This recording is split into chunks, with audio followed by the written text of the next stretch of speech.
సరిగ్గా 12 ఏళ్ళు అయింది తెలంగాణ రాష్ట్రం వచ్చి. మొదటి 9.5 ఏళ్ళు పెద్దలు కేసీఆర్ గారి నాయకత్వంలో మరి రాష్ట్రం ఏర్పడ్డ తర్వాత రాష్ట్రం కేసీఆర్ గారి నాయకత్వంలో మనం సాధించుకున్న తర్వాత 9.5 సంవత్సరాలు అటు అభివృద్ధిని ఇటు సంక్షేమాన్ని రెండింటిని జోడెద్దుల మాదిరిగా జోడించి నడుపుతూ ముందుకు పోయినాం. ఒక్కసారి దయచేసి 12 ఏళ్ల తర్వాత ఎవరైనా ఏదైనా మాట్లాడొచ్చు, రాష్ట్రం వచ్చి సెటిల్ అయిన తర్వాత ఏదంటే అది చెప్పొచ్చు. కానీ ఇక్కడికి వచ్చిన మా అన్నదమ్ములను అక్క చెల్లెలని నేను ఒకటే కోరుతా ఉన్నా, మీరు దయచేసి 2014కు ముందు తెలంగాణ రాష్ట్రం ఏర్పడక ముందు ఇదే మల్కాజ్గిరిలో కొన్ని పరిస్థితులు ఎట్లా ఉండేనో ఒక్కసారి మీకు గుర్తు చేసే ప్రయత్నం నేను చేస్తాను, మీరు కూడా గుర్తు చేసుకోవాలని చెప్పి నేను కోరుతా ఉన్నా. 2014కు ముందు తెలంగాణ ఏర్పడక ముందు పెద్దలు కేసీఆర్ గారు ముఖ్యమంత్రిగా బాధ్యతలు చేపట్టక ముందు ఎండాకాలం వచ్చింది అంటే కరెంటుకు ఎంత కష్టం ఉండే ఒక్కసారి గుర్తు తెచ్చుకోండి. ఏ అపార్ట్మెంట్కి పోయినా జనరేటర్ల గబ్బు, డీజిల్ గబ్బు, జనరేటర్ లేని అపార్ట్మెంట్ లేదు. ఏ దుకాణంకు పోయినా ఇన్వర్టర్ లేని దుకాణం లేదు. ఆఖరికి ఒక జ్యూస్ సెంటర్కి పోయినా ఇన్వర్టర్ ఉండాల్సిందే, ఒక జిరాక్స్ సెంటర్కి పోయినా ఇన్వర్టర్ ఉండాల్సిందే. కరెంటే ఉండేది కాదు. మధ్యాహ్నం పూట ఎండాకాలం ఒక గంట సేపు పొద్దంతా పనిచేసి ఒక అర్ధగంటనో గంటనో చిన్న నిద్ర తీద్దామంటే పంకా తిరగదు. అట్లాంటి పరిస్థితి ఆ రోజు ఉండే. ఆఖరికి వారంలో 3 రోజులు పవర్ హాలిడేస్. పరిశ్రమ నడుపుకునే పారిశ్రామికవేత్తలు, అందులో పనిచేసే కార్మికులు కనీసం మరి పరిశ్రమ 3 పూటలా నడిస్తే మేము బాగుంటామని చెప్పి వాళ్ళు ఆశించిన వాళ్ళకి వారంలో 3 రోజులు పవర్ హాలిడేస్. పారిశ్రామికవేత్తలు కూడా ఆఖరికి ఇందిరా పార్క్ కాడ ధర్నా చేసే దుస్థితి. ఇది మనం తెలంగాణ వచ్చిన రోజు మన పరిస్థితి. వ్యవసాయదారులకు, రైతులకు కరెంట్ లేదు. హైదరాబాద్లో ఇళ్లలో కరెంట్ లేదు. చివరికి పరిశ్రమలకు కూడా కరెంట్ ఇచ్చే పరిస్థితి లేదు. ఇది ఆ రోజు తెలంగాణ వచ్చిన రోజు ఉన్న పరిస్థితి. హైదరాబాద్లో మంచినీళ్ళకి ఎంత కష్టం ఉండేనో నాకంటే బాగా మీకే తెలుసు. మరి పెద్ద ఎత్తున ఎక్కడికక్కడ ధర్నాలు, కాలనీల్లో ధర్నాలు, ఖైరతాబాద్లోని జలమండలి ముంగట ఖాళీ కుండలు, ఖాళీ బిందెలు, వాటితో ధర్నాలు. ఇవాళ ఈజీగా ఉంటుంది. 12 ఏళ్ల తర్వాత వెనకకి తిరిగి చూసుకుంటే ఏదైనా మాట్లాడొచ్చు. కానీ ఒక్కసారి మీరు అందరూ కూడా గుర్తు తెచ్చుకోండి, కేసీఆర్ గారు వచ్చిన నాడు పెన్షన్ 200 రూపాయలు, కేవలం 200. హైదరాబాద్లో మీరు ఆ రోజు గుర్తు తెచ్చుకోండి ఎట్లాంటి పరిస్థితులు ఉండేది. కానీ 10 ఏళ్ల పదవీ కాలంలో మన నాయకుడు కేసీఆర్ గారి నాయకత్వంలో ఎక్కువ సమయం తీసుకోలేదు. కేవలం 6 నెలల నుంచి సంవత్సర కాలంలో మరి కరెంటు సమస్య పరిష్కారం చేసుకున్నాం. 24 గంటలు కంటికి రెప్పలాగా ప్రజల్ని కాపాడుకుంటూ రెప్పపాటు కూడా కరెంటు పోకుండా బ్రహ్మాండంగా 24 గంటల కరెంటు వ్యవసాయదారులకు, పారిశ్రామికవేత్తలకు, ఇళ్లకు ఇచ్చిన నాయకుడు కేసీఆర్ గారు. అట్లాగే నీళ్ల సమస్యని పరిష్కారం చేసి 20,000 లీటర్ల వరకు ఉచితంగా హైదరాబాద్లో ప్రతి ఇంటికి, అపార్ట్మెంట్ అయినా బస్తీ అయినా ఎక్కడైనా 20,000 లీటర్లు ఉచితంగా నీళ్ళు ఇచ్చిన నాయకుడు కేసీఆర్ గారు. అందుకే నేను అనేది ఇవి చిన్న చిన్న సమస్యలే అనిపించచ్చు ఇవాళ, కానీ అప్పుడు అవే పెద్ద సమస్యలుగా ఉండేది. అట్లాగే సంక్షేమంలో 200 రూపాయలుంటే పెన్షన్ని 2,000 రూపాయలు చేసుకున్నాం. ఒక ఆడకూతురు పెళ్లి చేసుకుంటే 1,116 రూపాయలు కళ్యాణ లక్ష్మి పేరు మీద, షాదీ ముబారక్ పేరు మీద వారికి ఇచ్చి కాపాడుకునే ప్రయత్నం చేసుకున్నాం. హైదరాబాద్ మహానగరంలో 1 కాదు 2 కాదు 1,00,000 డబుల్ బెడ్రూమ్ ఇండ్లు మనం కట్టుకున్నాం. అందులో 61,000 పేదలకి. మీ మల్కాజ్గిరి నియోజకవర్గంలో కూడా 3,500 ఇండ్లు ఆ రోజే ఇచ్చుకున్నాం. మిగతాయి ఇప్పుడు ఇవ్వాల్సి ఉంది. ఇవంతా ఎందుకు చెప్తా ఉన్నా నేనంటే 10 ఏళ్ల తర్వాత మరి అందుకే హైదరాబాద్లో మీరెవ్వరు కూడా కాంగ్రెస్ పార్టీని, బీజేపీని నమ్మలేదు. ప్రజలు కూడా ఎవరు నమ్మలేదు.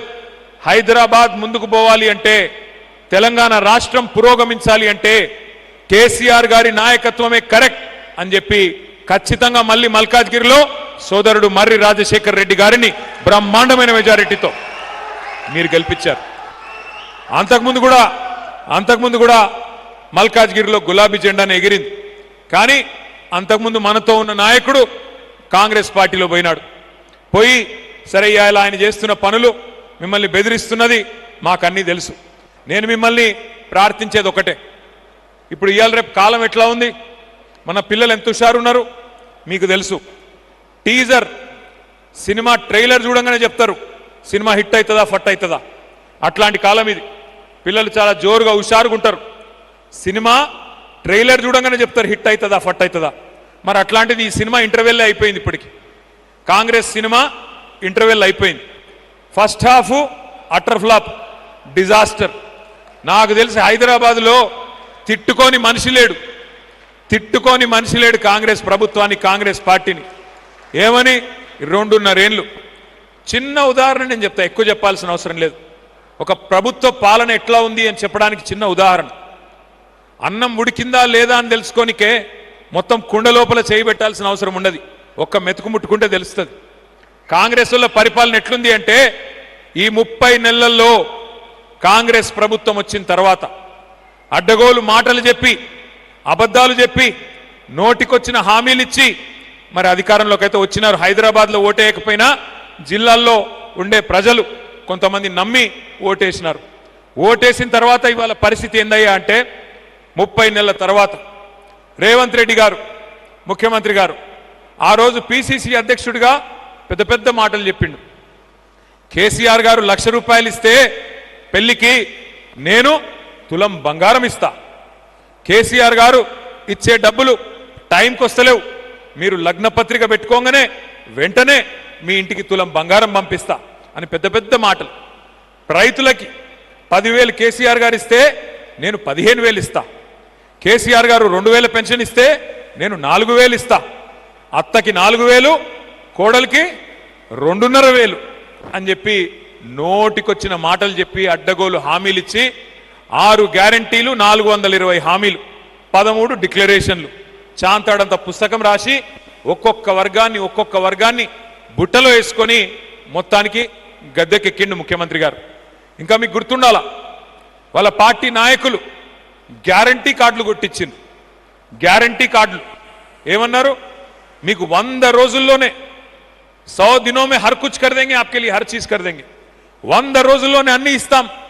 100 రోజుల్లోనే 4,000 పెన్షన్ ఇస్తాం. 100 రోజుల్లోనే తులం బంగారం ఇస్తాం. విద్యార్థులకి 5 లక్షల భరోసా కార్డు ఇస్తాం. 100 రోజుల్లోనే రైతులకు రైతు భరోసా ఇస్తాం. 100 రోజుల్లోనే అన్నీ అయిపోతాయి. ఆ డిప్యూటీ సీఎం గారు ఉన్నారు ఇప్పుడు, బట్టి విక్రమార్క గారు. ఆయన అయితే ఏం చెప్పిండు, ఈ కార్డు చాలా విలువైన కార్డు, దీన్ని భద్రంగా పెట్టుకోండి, దాచిపెట్టుకోండి, 100 రోజులు పట్టుకోండి, తర్వాత మా నాయకులు మా కార్యకర్తలు వచ్చి మీకు ఒక్కొక్కరికి చెప్పిన ప్రతి హామీ 100 రోజుల్లోనే చేసే బాధ్యత మాది అని చెప్పి ఆ రోజు ఛాతీ గుద్దుకొని మరీ చెప్పినారు. మరి అడిగినాం మనం, అయ్యా విక్రమార్క గారు, అయ్యా రేవంత్ రెడ్డి గారు, అయ్యా కాంగ్రెస్ నాయకులారా, 100 రోజులు కాదు 900 రోజులు అయింది స్వామి, ఏమైంది మరి మీరిచ్చిన హామీలు ఏవి? 420 హామీలు ఇస్తిరి ఏవి అంటే, మొన్న ఈ మధ్యన ముఖ్యమంత్రి గారు చాలా విచిత్రంగా మాట్లాడుతున్నాడు. కొత్తగా మొన్న ఆదిలాబాద్ పోయి అక్కడ స్పీచ్ ఇస్తున్నాడు ముఖ్యమంత్రి గారు. ఏం చెప్తున్నాడు, 100 రోజుల్లోనే చేస్తామని చెప్పినాం కరెక్టే, కానీ 100 రోజుల్లోనే ఎంత కండలు తిరిగిన వస్తాదైనా, ఎంత కండలు తిరిగిన పైల్వానైనా పిల్లల్ని ఉట్టిస్తాడా? మనకు తెలియదట. ఎంత కండలు తిరిగిన వస్తాదు పైల్వాను 100 రోజుల్లోనే పిల్లలు ఉట్టిస్తాడా అని ముఖ్యమంత్రి గారు చెప్తున్నాడు. నేను అడుగుతా ఉన్నా ముఖ్యమంత్రి గారిని, అయ్యా 100 రోజుల్లో పిల్లలు పుట్టరని మాకు కూడా తెలుసు, మాకు కూడా పెళ్ళయింది, మాకు కూడా పిల్లలు ఉన్నారు, మాకు కూడా తెలుసు. కానీ నేను అడుగుతున్నా రేవంత్ రెడ్డి గారు, 100 రోజుల్లో పిల్లలు పుట్టలేదు ఓకే, 3 నెలల్లో పుట్టలేదు ఓకే, కానీ 30 నెలల్లో కూడా పుట్టకపోతే మరి ఏమని విలువాలి నిన్ను? నేను అడుగుతున్నా. 3 నెలల్లో పుట్టరు ఓకే, నో ప్రాబ్లం, 30 నెలల్లో పుట్టలే మరి ఏమనాలి నిన్ను? నేను ఏమని అన్నావు అనుకో, ఆయనకు కోపం వస్తుంది. ఇక కోపం వస్తే ఏమవుతుంది, ఇక అడ్డమైన తిట్లు తిడతాడు.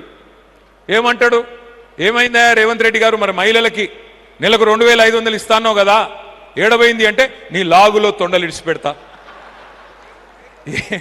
ఏమైనా మరి 10,000 15,000 చేస్తా అంటే కదా, ఏమంటే నీ గుడ్లు వీకి గోటీలు ఆడతా. ఏమైనా మహిళలకు 2500 ఇస్తా అంటివి కదా అంటే నీ పేగులది నీ మెడలు తీసి నీ పేగులు తీసిన మెడలు వేసుకుంటా. ఈ పేగులు మెడలు వేసుకునేది నాకు అర్థం కాదు. ముఖ్యమంత్రి ఏమన్నా బోటి కొట్టేటోనివా? ముఖ్యమంత్రివా? ఏమిడిది నువ్వు? గింత అన్యాయం ఉంటుంది అంటే ఏందంటే ఆయనకు పరిపాలన చేతనైతే లేదు, నడుపు వస్తలేదు. నడపనికి రాక వెనకటికి ఎవడో ముఖం బాగాలేకపోతే అద్దం బల కొట్టుకుండంట. ముఖం బాగాలేకపోతే ముఖం మంచిగా చేసుకోవాలి, కానీ అద్దం బల కొడితే ముఖం మంచిగా అవుతుందా? కాదు. కానీ రేవంత్ రెడ్డి గారు ఏమనుకుంటున్నారు? కేసీఆర్ని తిడితే చాలు, కేసీఆర్ని తిట్టుకుంటే తిరిగితే చాలు. కేసీఆర్ అప్పులపాలు చేసిండు, బై అప్పులపాలు చేసేసిండు కేసీఆర్ మొత్తం. అందుకే నేనేం చేస్తలేను. నేను అడుగుతా ఉన్నా, ఒక్కసారి మిమ్మల్ని ఆలోచించమని కోరుతా ఉన్నా.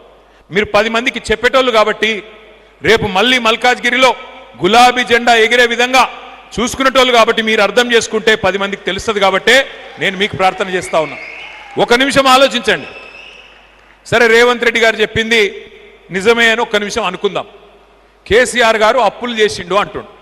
సరే, నిజమే అనుకుందాం. కేసీఆర్ అప్పులు చేసిండు, నిజమే అనుకుందాం. మరి కేసీఆర్ అప్పులు చేసి ఏం చేసిండు? కేసీఆర్ అప్పులు చేసి ఏం చేసిండు అంటే కాంగ్రెస్ వాళ్ళు 65 ఏళ్లలో హైదరాబాద్లో ఒక్క కొత్త దవాఖాన కూడా కట్టలే.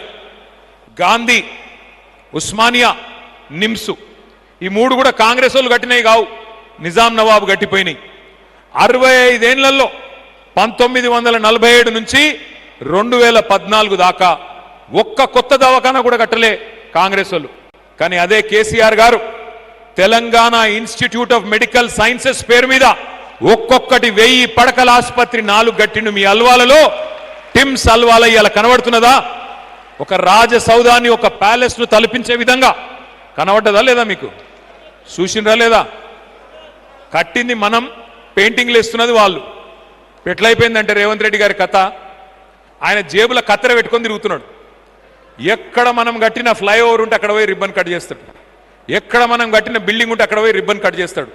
ఆయన పాపం ఇక కత్తెర పెట్టుకొని జేబులో బిజీగా తిరుగుతూ ఉన్నాడు. ఏమనంటే రంగులు ఊసుడు, రంగులు మార్చుడు. మనం కట్టిన డబుల్ బెడ్రూమ్ ఇల్లు ఉన్నాయి, వాటికి పోయి రిబ్బన్ కట్ చేస్తాడు, నేనే కట్టినా అంటాడు. అట్లా ఉన్నది కథ. పర్వాలేదు, రిబ్బన్ కటింగులు చేసుకోవచ్చు, కొబ్బరికాయలు కొట్టుకోవచ్చు, మీరు ముఖ్యమంత్రి కాబట్టి పనులు చేయొచ్చు. కానీ నేను అడుగుతా ఉన్నా, కేసీఆర్ అప్పు చేసిండు అంటున్నావు. అప్పు చేస్తే కేసీఆర్ 4 దిక్కుల హైదరాబాద్లో 4000 పడకలు కొత్తగా కట్టిండు, 4 టిమ్స్ హాస్పిటల్ కట్టిండు. ఉన్న నిమ్స్ హాస్పిటల్ను 2000 పడకలు యాడ్ చేసిండు. అవును, కేసీఆర్ గారు అప్పు చేసిండ్రు. మీరు మాకు కరెంటు సమస్య ఇడిచిపెట్టిపోతే 1,00,000 కోట్లు ఖర్చు పెట్టి కరెంటు సమస్యను శాశ్వతంగా మన పిల్లలకు, వాళ్ళ పిల్లలకు తెలియకుండా చేసిండు కేసీఆర్. అవును, కేసీఆర్ అప్పు చేసిండు. హైదరాబాద్కు మీరు మంచినీళ్లు చక్కగా ఇయ్యకపోతే 20,000 లీటర్లు ఫ్రీగా ఇచ్చి మంచిగా బ్రహ్మాండంగా మంచినీళ్ళ సౌలత్ చేసిండు కేసీఆర్. అవును, కేసీఆర్ అప్పు చేసిండు. 200 రూపాయల పెన్షన్ను 2,000 రూపాయలు చేసిండు కేసీఆర్, అప్పు చేసిండు. అవును, కేసీఆర్ అప్పు చేసిండు. 15 లక్షల మంది ఆడపిల్లలకి 1,00,000 రూపాయలు ఇచ్చి ఒక మేనమామలాగా నిలబడ్డాడు, అప్పు చేసిండు. 15 లక్షల మంది ఆడబిడ్డలకి కేసీఆర్ కిట్లు ఇచ్చిండు, కేసీఆర్ అప్పు చేసిండు. అవును, కేసీఆర్ అప్పు చేసిండు. కాళేశ్వరం లాంటి ప్రాజెక్టు కట్టిండు, 1,00,000 కోట్ల రూపాయలు ఖర్చు పెట్టి 40 లక్షల ఎకరాలకు నీళ్లు ఇచ్చిండు కేసీఆర్. అవును, కేసీఆర్ అప్పు చేసిండు.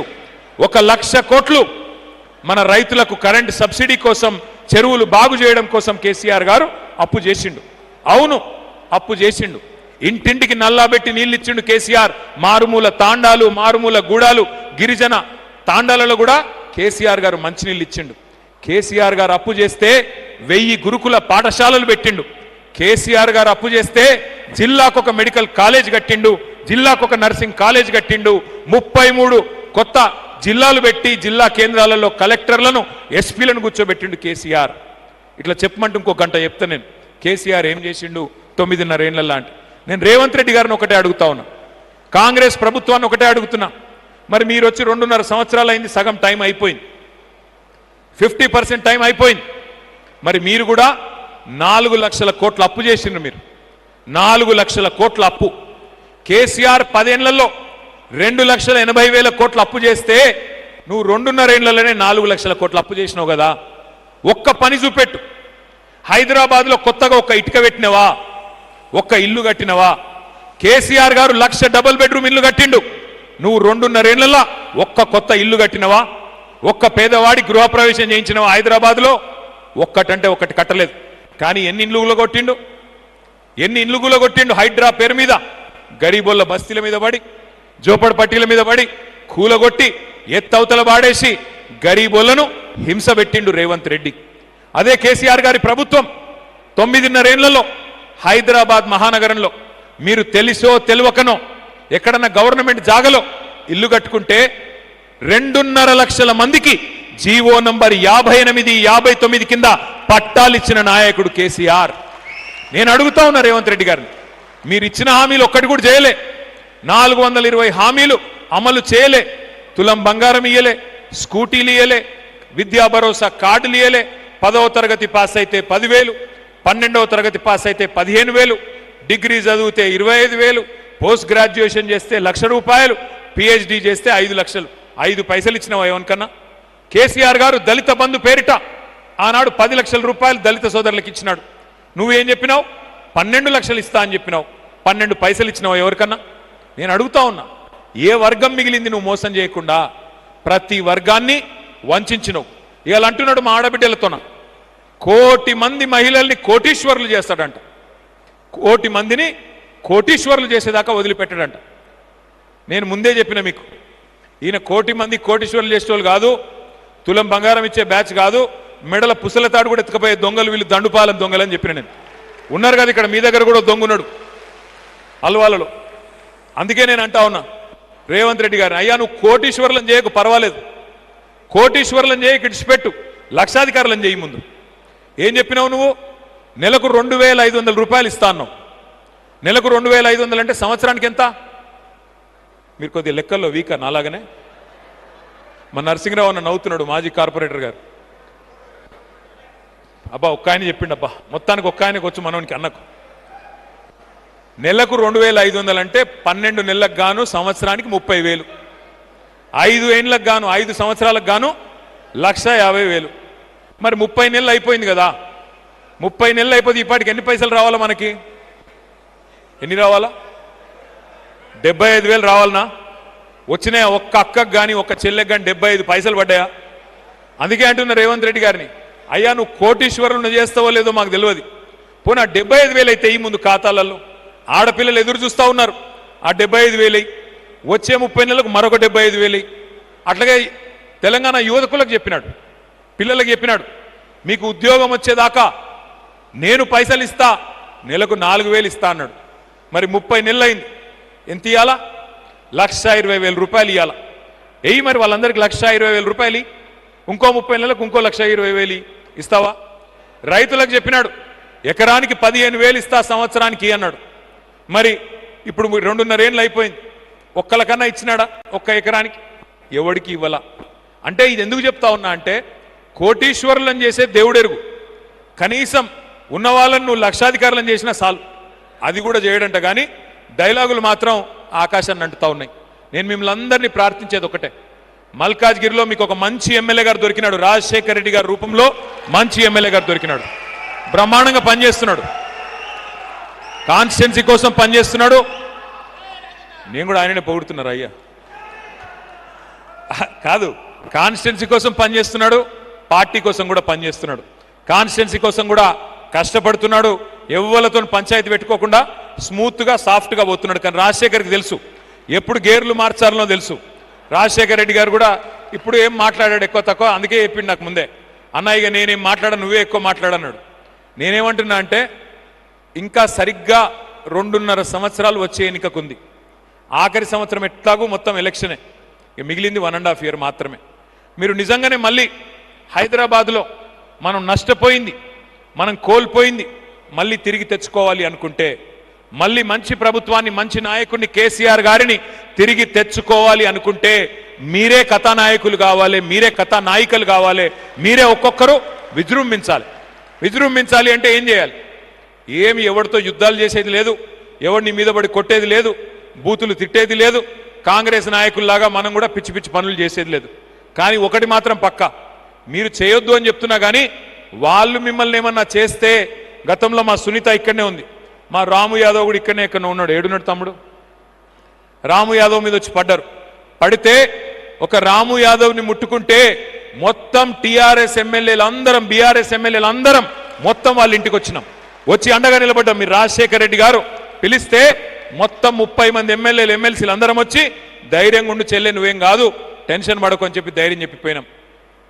తెలంగాణలో సామెత ఉంది, పొట్టోన్నెత్తి పొడుగోడు కొడితే పొడుగోన్నెత్తి పోషమ్మ కొట్టిందని. నేను గూండాను, నేను రౌడీని, నిన్ను కొట్టే గూండాలు రౌడీలు మా కాడ కూడా మస్తుగున్నారు, ఎవ్వనికి భయపడవద్దు, నేను వస్తా, నేనే ఇక్కడ ఉంటా, అవసరం అయితే మీరు భయపడవద్దని చెప్పి కూడా నేను కొడతా ఉన్నాను. ఏమీ చేయలేడు, ఎవ్వడు ఏమీ చేయలేడు. ఎంత పెద్ద రౌడీ అయినా గూండా అయినా ఏం చేసేదేమీ లేదు.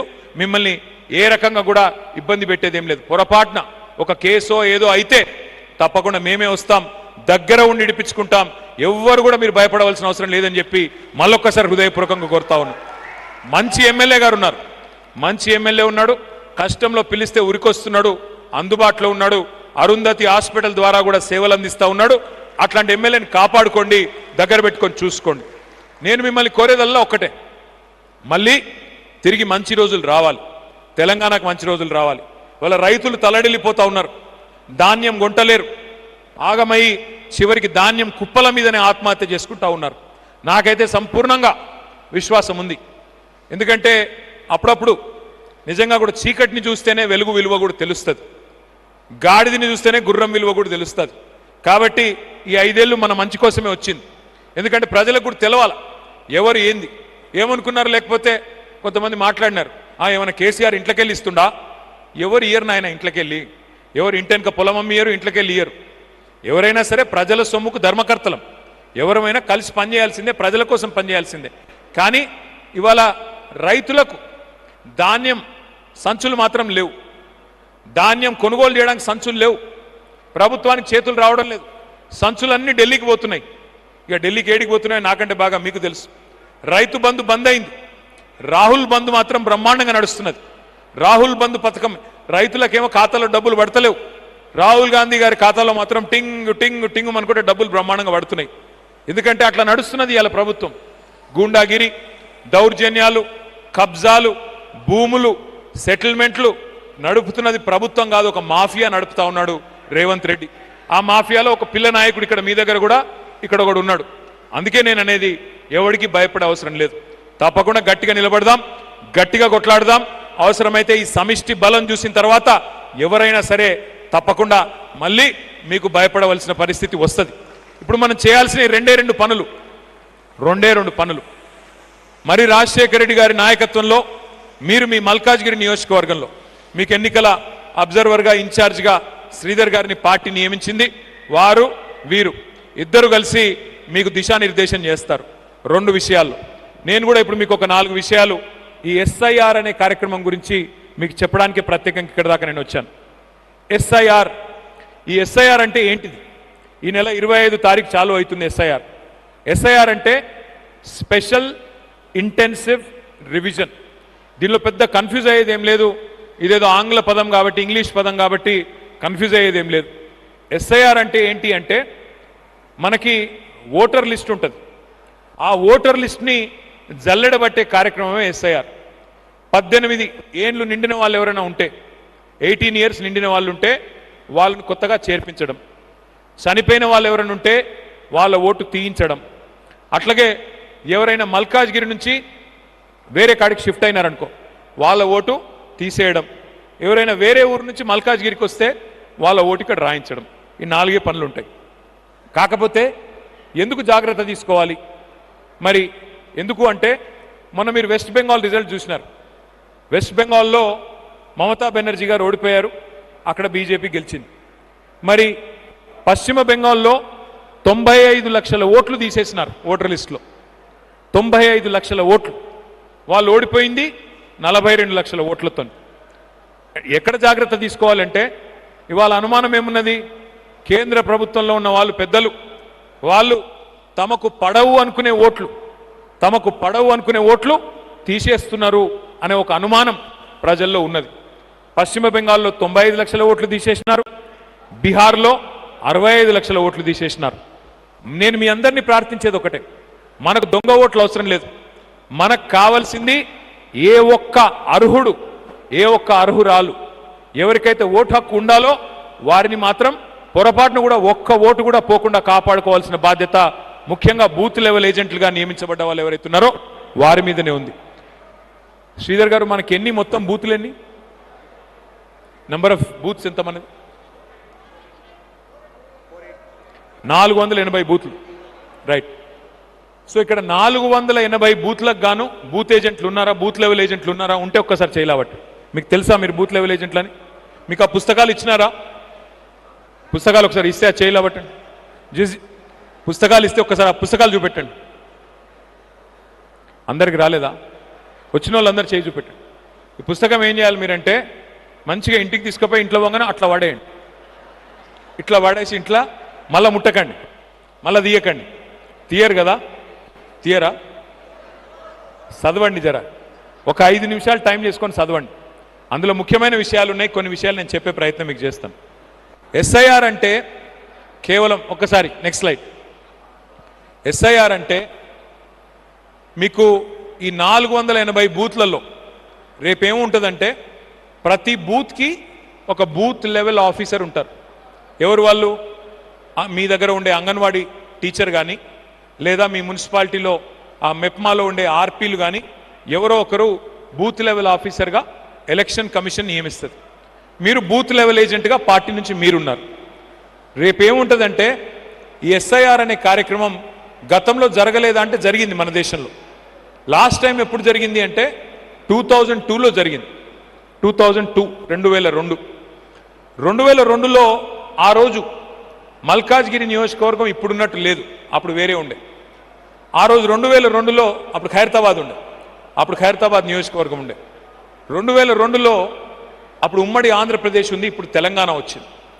కాబట్టి ఇప్పుడు మనం చేయాల్సిన పనల్లా ఒకటే, ఆ 2002 ఓటర్ లిస్ట్ ముందు పెట్టుకొని, అట్లాగే లేటెస్ట్ ఓటర్ లిస్ట్ 2025 ఈ రెండు ఆల్రెడీ మ్యాపింగ్ చేస్తారు. ఉదాహరణకు నేను చెప్తాను.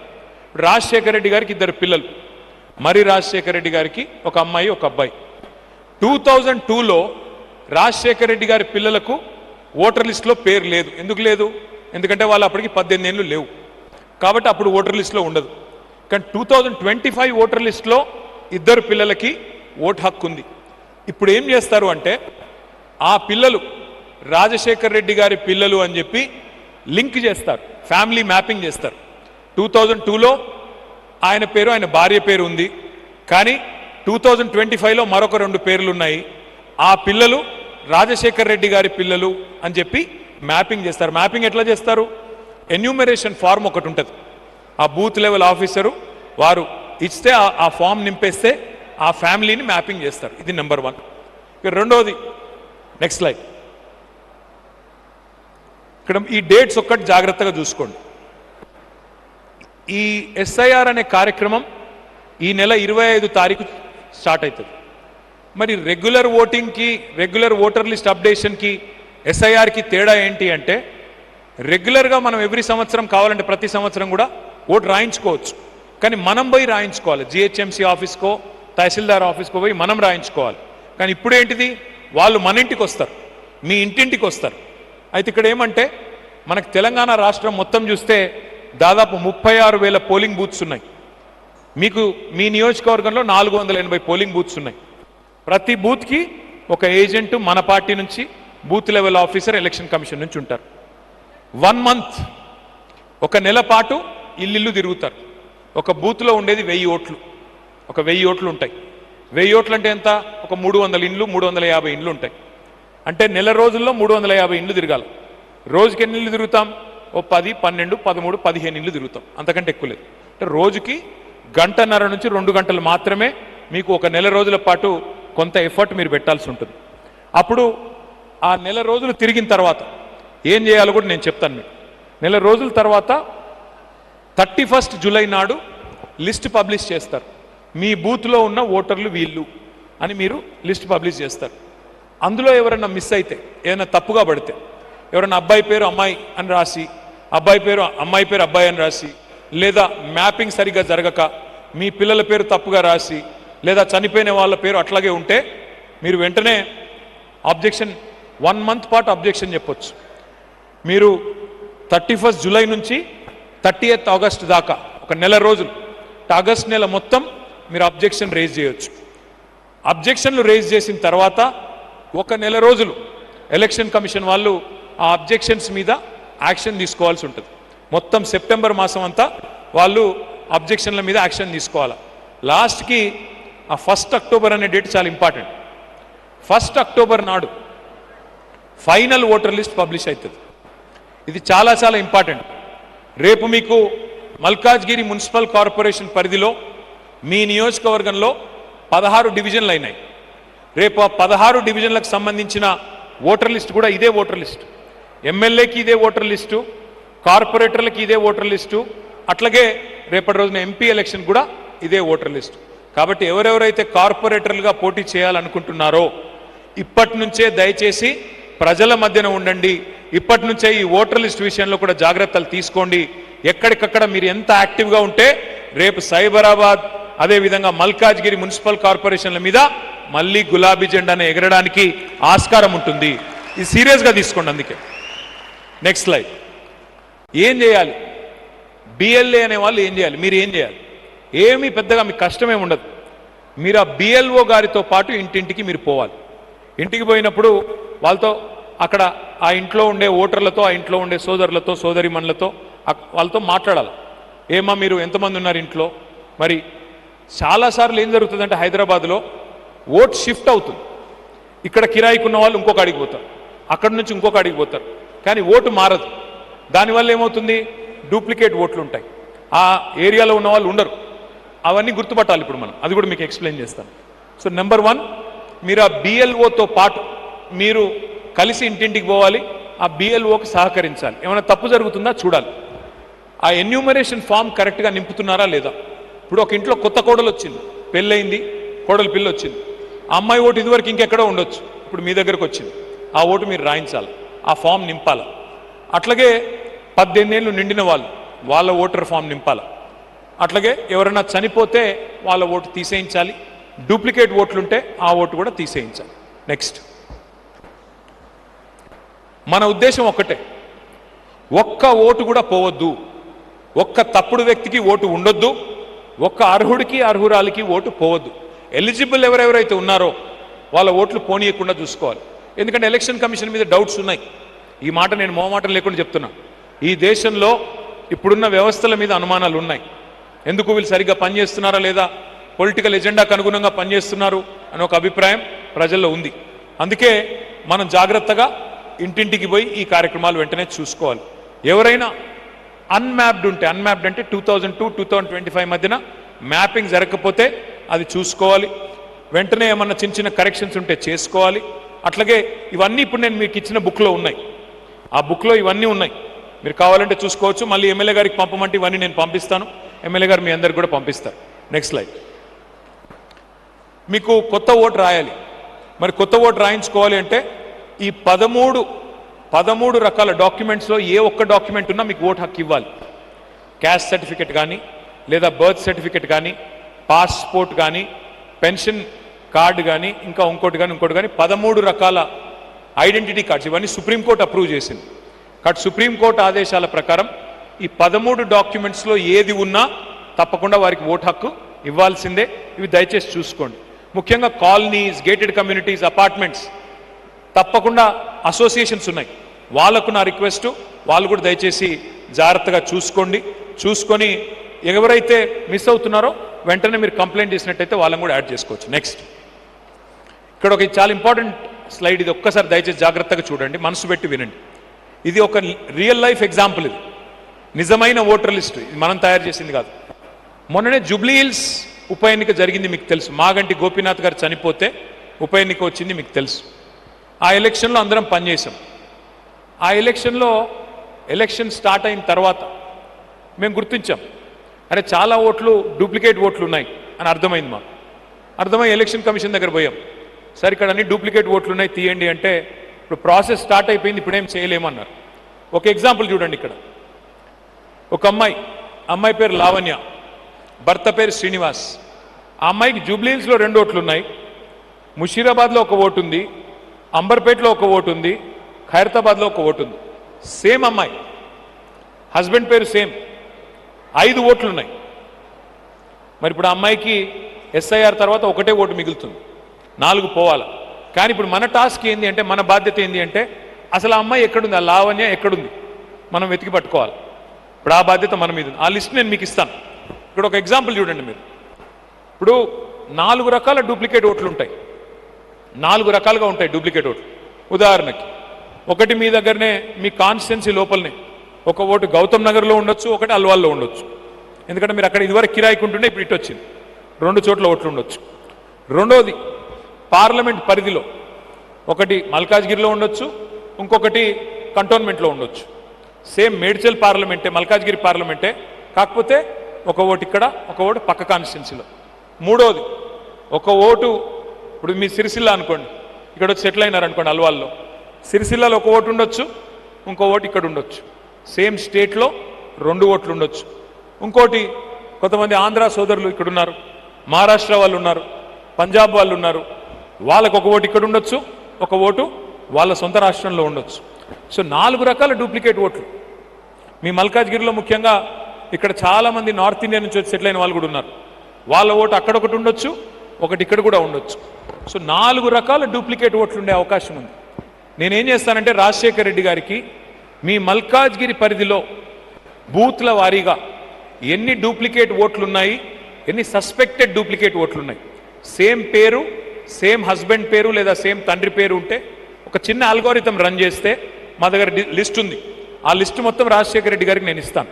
మీకు బూత్ల వారీగా, డివిజన్ల వారీగా రాజశేఖర రెడ్డి గారు ఇస్తారు. మీరు ఏం చేయాలో కూడా నేను చెప్తాను. నెక్స్ట్ మీకు 2 రకాల బుక్స్ ఇస్తున్నాం. ఒకటి మీకు ఇచ్చిన హ్యాండ్ బుక్, రెండవది మీకు ఇచ్చే వర్క్ బుక్. హ్యాండ్ బుక్ ఇప్పుడు మీ చేతుల్లో ఉంది, అందులో మొత్తం డీటెయిల్స్ ఉన్నాయి. నెక్స్ట్ వర్క్ బుక్ చూపు. నెక్స్ట్ నెక్స్ట్ ఇది వర్క్ బుక్. వర్క్ బుక్ అంటే ఏంటంటే, ఒక్కొక్క బూత్లో 1000 ఓట్స్ ఉన్నాయి. ఆ 1000 ఓట్లకు కూడా మీకు ఇట్లాగా లిస్ట్ ఇస్తాం.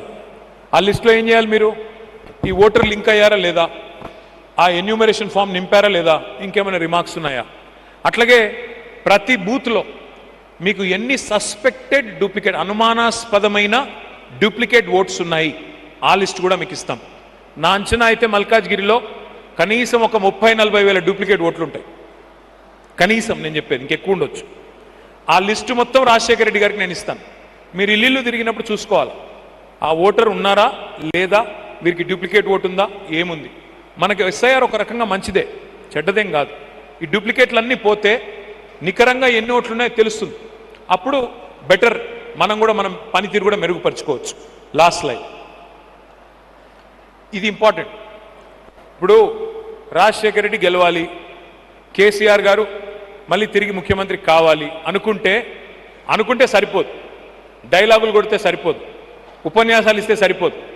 480 బూత్లలో ఏ బూత్కి ఆ బూత్లో మీరు మెజారిటీ తీసుకొస్తే, ఏ బూత్కి ఆ బూత్లో మీరు కష్టపడితే, అప్పుడే మళ్ళీ మనం గెలిచి తిరిగి పార్టీ అధికారంలోకి వచ్చేదానికి అవకాశం ఉంటుంది.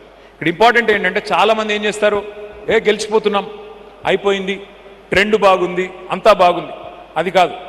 మీ సొంత బూత్లో మెజారిటీ తీసుకొని రండి. ఎంత పెద్ద నాయకుడైనా సరే మీ బూత్లో మెజారిటీ తీసుకొని రాకపోతే మీరు పార్టీకి పెద్దగా లాభం లేనట్టే లెక్క, ఉపయోగం లేనట్టే లెక్క. నా ప్రార్థన మీతో ఏంటంటే, కొంతమంది నాయకులు ఏం చేస్తారు, నేను మొత్తం తిరుగుతా అంటాడు. తిరుగు, ఎవరు వద్దంటలేదు. డివిజన్లో 80 బూత్లు ఉంటే 80 బూత్లు తిరుగు. కానీ నీ సొంత బూత్ సంగతి ఏంది? నీ సొంత బూత్లో మెజారిటీ రాకుండా నేను రాష్ట్రం తిరుగుతా, దేశం తిరుగుతా, నేను రాష్ట్ర నాయకుడిని, అంతర్రాష్ట్ర నాయకుడిని అంటే ఎట్లా కుదురుతుంది? అందుకే నా రిక్వెస్ట్ మీ అందరితో, దయచేసి మళ్ళీ మనం గెలవాలి, మళ్ళీ అధికారంలోకి రావాలి, హైదరాబాద్లో తిరిగి అభివృద్ధి, సంక్షేమం పట్టాలెక్కాలి అని మీరు అనుకుంటే, గులాబీ జెండా గెలవాలి అనుకుంటే తప్పకుండా ఈ ఎక్సర్సైజ్ను సీరియస్గా తీసుకోండి, ఎస్ఐఆర్ కార్యక్రమాన్ని. చివరిగా నేను ఒక మాట చెప్తా ఉన్నా. మెంబర్షిప్ యాప్ కూడా తయారైంది. మనం ఇదివరకు మెంబర్షిప్ కార్యక్రమాన్ని పుస్తకాల ద్వారా చేసేవాళ్ళం, పార్టీ మెంబర్షిప్. కానీ ఇప్పుడు డిజిటల్ పద్ధతుల్లో చేయబోతా ఉన్నాం. ఇప్పుడు మీరు అందరూ కూడా ఇళ్లలో మీకు ఏమైనా ఫుడ్ కావాలంటే ఇప్పుడు రెస్టారెంట్కి పోవట్లేదు, మీరు స్విగ్గీ, ఇంకోటి అదేంది జొమాటో, స్విగ్గీ ఇట్లా కొట్టంగానే ఫుడ్ వస్తున్నది.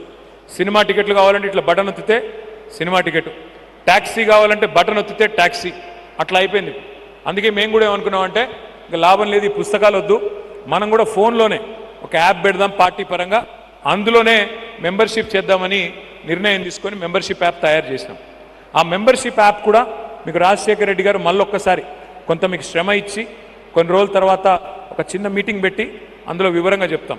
ఆ మెంబర్షిప్ యాప్ ఎంత డీటెయిల్డ్గా తయారు చేసినామంటే మీరు అందులో పెద్దగా కష్టపడాల్సిన పని లేదు. ఉదాహరణకి బూత్ నెంబర్ మీ మల్కాజ్గిరి నియోజకవర్గంలో బూత్ నెంబర్ 20 అనుకోండి. ఆ 20లో ఎవరో ఒక ఇన్ఛార్జ్ ఉంటారు మెంబర్షిప్కి. ఆయన ఏం చేయాల్సిన పని లేదు. అక్కడ పోయిన తర్వాత పేరు టైప్ చేస్తే చాలు. ఉదాహరణకి పేరు రాజశేఖర్ రెడ్డి, రాజశేఖర్ అని టైప్ చేస్తే ఆ బూత్లో ఉండే రాజశేఖర్ల పేర్లన్నీ వస్తాయి. మర్రి రాజశేఖర్ రెడ్డి మీరు క్లిక్ చేస్తే వెంటనే రాజశేఖర్ రెడ్డి గారి అడ్రస్, ఆయన పేరు, తండ్రి పేరు అవన్నీ వస్తాయి. అప్పుడు మీరు ఎంటర్ చేయాల్సిందల్లా ఒకటే, ఆయన ఫోన్ నెంబర్ తీసుకొని ఫోన్ నెంబర్ ఎంటర్ చేయాలి. ఓటీపీ వస్తుంది. ఓటీపీ అంటే తెలుసు కదా, తెలుసా తెలియదా? ఓటీపీ మీ పిల్లలందరూ అడుగుతున్నారు కదా, ఓటీపీ ఏది ఓటీపీ ఏదని. 1 టైం పాస్వర్డ్. సో ఆ ఓటీపీని మీరు ఎంటర్ చేయగానే వెంటనే డేటా ఎంట్రీ అయిపోతుంది. అప్పుడు రాజశేఖర్ ఫోటో తీసుకోవాలి. ఫోటో తీసుకొని అందులోకి అప్లోడ్ చేయాలి. ఇక్కడ ఒక చిన్న పరీక్ష పెట్టినాం. కాకపోతే మీరు మరి మీ ఇంట్లో కూర్చొని చేస్తున్నారా లేకపోతే నిజంగానే వాళ్ళ ఇంటికి పోయి చేస్తున్నారా అని తెలుసుకోవడానికి అందులో జీపీఎస్ కోఆర్డినేట్స్ కూడా పెట్టినాం. ఒక బటన్ నొక్కితే నిజంగానే పెట్టినాం, దొరికిపోతారు. అది కూడా పెట్టినాం. రాజశేఖర్ ఇంటికి పోయి చేస్తున్నారా లేకపోతే మీరు ఎక్కడో అక్కడ ఆఫీసులలో కూర్చొని ఇట్లా కొడుతున్నారని డౌట్ వచ్చి అది కూడా పెట్టినాం. కాబట్టి మీరు ఇల్లు పోవాలి, మెంబర్షిప్ చేయాలి, ఎస్ఐఆర్ కూడా సీరియస్గా తీసుకోవాలి.